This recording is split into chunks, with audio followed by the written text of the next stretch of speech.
जैसा सोचोगे तुम वैसा बन जाओगे,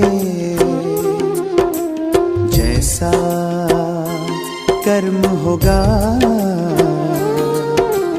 वैसा फल पाओगे। श्रेष्ठ कर्म का आधार है खुद का कर लो दर्शन, यही जीवन का सार है, यही जीवन का सार है। जैसा सोचोगे तुम वैसा बन जाओगे, जैसा कर्म होगा